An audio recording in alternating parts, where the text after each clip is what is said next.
Hello मित्रांनो, सगळ्यांना नमस्कार. कसे आहात आपण सगळे? ठीक असाल अशी भगवंतासमोर मी प्रार्थना हमेशा करतो की आपण सर्व ठीक असाल. आजचा जो विषय आहे तो विषय असा की आपण वैयक्तिक दुःखापासून दूर कसं राहावे. आता वैयक्तिक दुःख म्हणजे काय? वैयक्तिक दुःख म्हणजे आपण स्वतः निर्माण केलेलं दुःख, याला वैयक्तिक दुःख असे म्हणतात. इतर कोणीही आपल्यावर दुःख निर्माण करू शकत नाही. म्हणून आपण अशा काही चुका करतो त्याच्यामुळं आपल्याला आपल्या आर्थिक जीवनामध्ये वैयक्तिक दुःखापासून बरेचसे लोक पीडित असतात. बरेचसे लोकांच्या समस्या येतात. बरेचसे लोक त्या दुःखापासून त्रस्त असतात आणि निरंतर दवाखान्यामध्ये कोणाच्या सांगण्यानुसार काही कुठले औषधं घेतात आणि निरंतर त्या गोष्टी करत असतात. त्याच्यावरच हा माझा व्हिडिओ आहे की माझ्या मित्रांनो, आपण या वैयक्तिक दुःखापासून दूर कसं राहिलं पाहिजेत.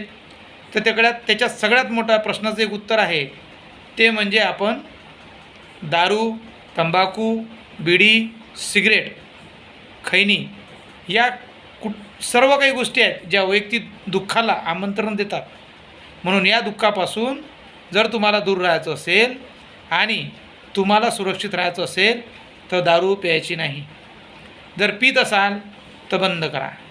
सिगरेट प्यायची नाही. जर पीत असाल तर बंद करा. तंबाखू खायची नाही. जर खात असाल तर बंद करा माझ्या मित्रांनो.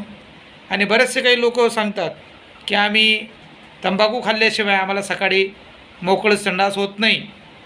ही खोटी गोष्ट आहे.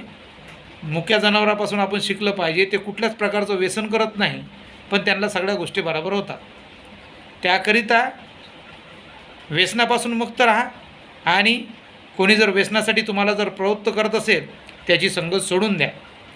तेव्हाच तुमच्या या वैयक्तिक दुःखापासून तुम्ही दूर होऊ शकता असं मला वाटते. आणि हे 200% खरं आहे. कुठल्याच प्रकारचं व्यसन बाळगू नका आणि त्याच्यापासून जेवढं दूर राहाल तेवढं तुम्ही वैयक्तिक दुःखापासून दूर राहाल.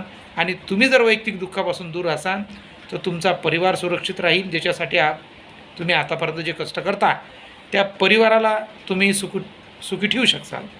म्हणून वैयक्तिक दुःखापासून जर दूर राहायचं असेल कुठल्याच प्रकारचं व्यसन पाळू नका.